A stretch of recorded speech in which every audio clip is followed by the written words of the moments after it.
Olá pessoal, hoje a gente continua a nossa série de vídeos sobre o livro Aprendizagem Baseada em Problemas, Fundamentos para Aplicação no Ensino Médio e na Formação de Professores. Hoje a gente fala de um pensador que tem uma das obras mais citadas no mundo, de um pensador que acumula títulos de doutor honoris causa em várias universidades pelo mundo todo. Eu estou falando do filósofo, do educador, do professor brasileiro Paulo Freire. Vamos lá. Esse é o nosso segundo vídeo do livro Aprendizagem Baseada em Problemas, Fundamentos para Aplicação no Ensino Médio e na Formação de Professores. O livro está disponível nesse endereço na internet. Nós estamos fazendo essa série de vídeos sobre o capítulo 6, um referencial pedagógico da aprendizagem baseada em problemas. E no vídeo de hoje, como a gente viu na introdução, a gente fala sobre Paulo Freire. Paulo Freire, que é pernambucano, nasceu em 1921, no Recife. Em 1943, o Paulo Freire ingressa na Faculdade de Direito do Recife, mas não exerce a profissão.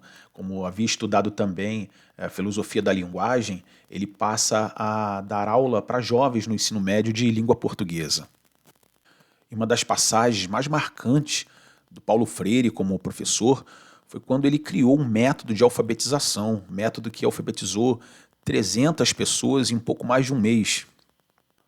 O método de alfabetização do Paulo Freire, inclusive, foi adotado pelo presidente João Goulart, que criou o Plano Nacional de Alfabetização, baseado no método do Paulo Freire, que tinha como das principais características valorizar a experiência de vida dos alunos.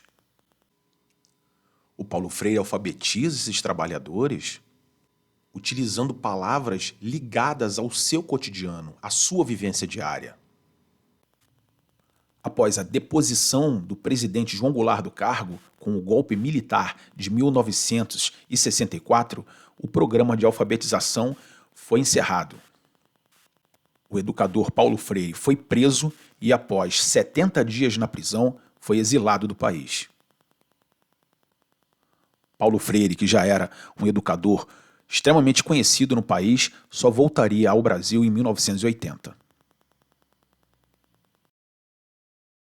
Durante o exílio, Paulo Freire inicia uma grande produção e a sua volumosa obra conta com títulos de grande importância no mundo inteiro, com destaques para os livros Pedagogia da Autonomia e Pedagogia do Oprimido, dos livros mais citados em todo o mundo na área de educação, e traduzido para diversas línguas.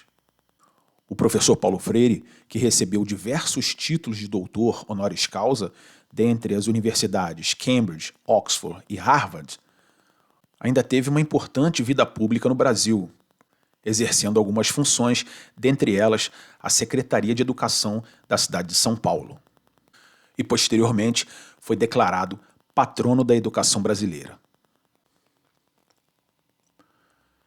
Dentre as ideias centrais de Paulo Freire está a crítica ao que ele chamou de educação bancária, uma ideia na qual o professor é o transmissor do conhecimento e o aluno um receptor. O aluno ideal seria um ouvinte atento, um receptor de conteúdos desconectados e descontextualizados com a realidade.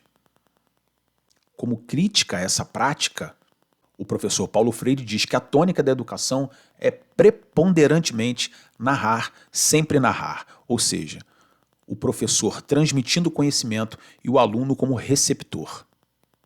A crítica de Paulo Freire é de um ensino com foco no professor, detentor do conhecimento, figura central no processo de aprendizagem, e o aluno como mero objeto vazio de ideias, cuja estrutura cognitiva deveria ser preenchida pelas informações transmitidas pelo professor.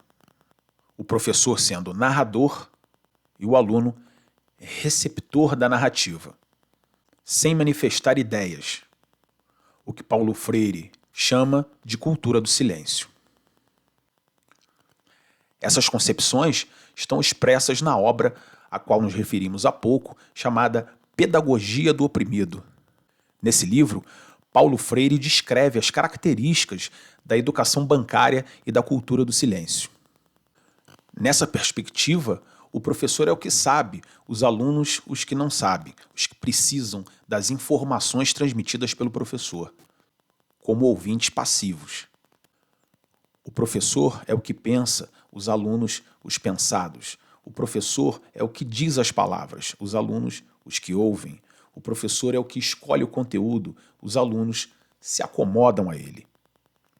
O professor é o sujeito do processo, os alunos meros objetos. E é essa concepção do professor como transmissor do conhecimento, do aluno como um mero ouvinte, que Paulo Freire quer ultrapassar na obra Pedagogia do Oprimido. Paulo Freire nega essa concepção do aluno como ouvinte atento e do professor como transmissor a favor do professor como orientador. Dá ênfase nos conhecimentos prévios e na experiência dos estudantes, na ênfase no conteúdo relacionado com a vida real, na ênfase no contexto, em um ensino contextualizado com a vida social. Paulo Freire propõe um ensino que valorize a conexão do que é aprendido com a experiência prévia do estudante, com a experiência de vida que o estudante traz para a sala de aula.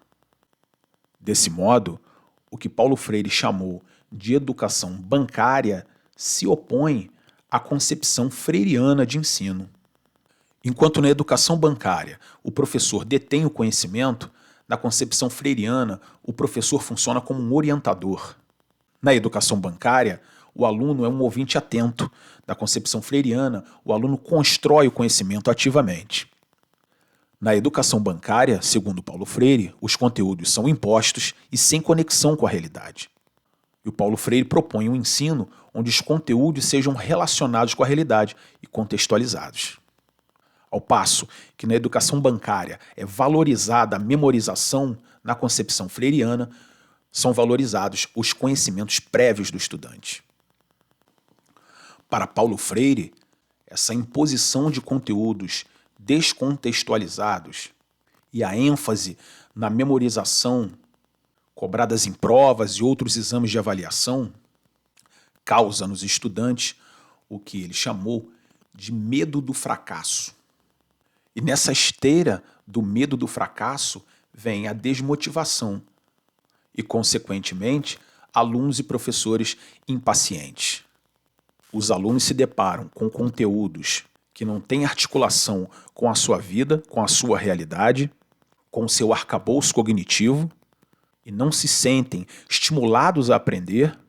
Os professores, por sua vez, também tornam-se desmotivados porque encontram alunos desmotivados cada vez mais impacientes e esses fenômenos acabam por tornar a escola um ambiente hostil, tanto para alunos quanto para professores. E é justamente esse tipo de desencadeamento que o ensino proposto por Paulo Freire visa evitar.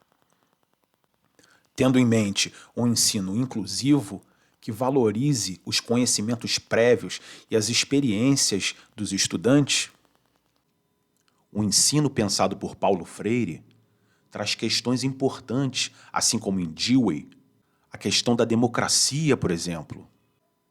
Mas a concepção freiriana coloca o estudante em uma condição de consciência de classe, condição esta de grande importância para uma imensa parcela de estudantes brasileiros. Essa questão da consciência de classe em Freire é para esses estudantes uma condição libertária. Nas palavras do professor, ensinar não é transmitir conhecimento, mas gerar possibilidades para a sua própria produção ou construção. E quando a gente lança um olhar para a metodologia da aprendizagem baseada em problemas, nós observamos que, na aprendizagem baseada em problemas, o foco do processo é o aluno, o estudante constrói o conhecimento de maneira ativa. O professor funciona como um orientador desse processo. As situações problema típicas da ABP, através das quais os estudantes aprendem os conteúdos propostos, são situações problema espelhadas na realidade, relacionadas com a vida dos estudantes, que valorizam os conhecimentos prévios dos alunos. E uma outra premissa central quando a gente fala de aprendizagem baseada em problemas é a autonomia que os estudantes adquirem ao utilizarem a metodologia. Fundamentos que vão diretamente de encontro com a proposta educativa desse grande pensador, o professor Paulo Freire.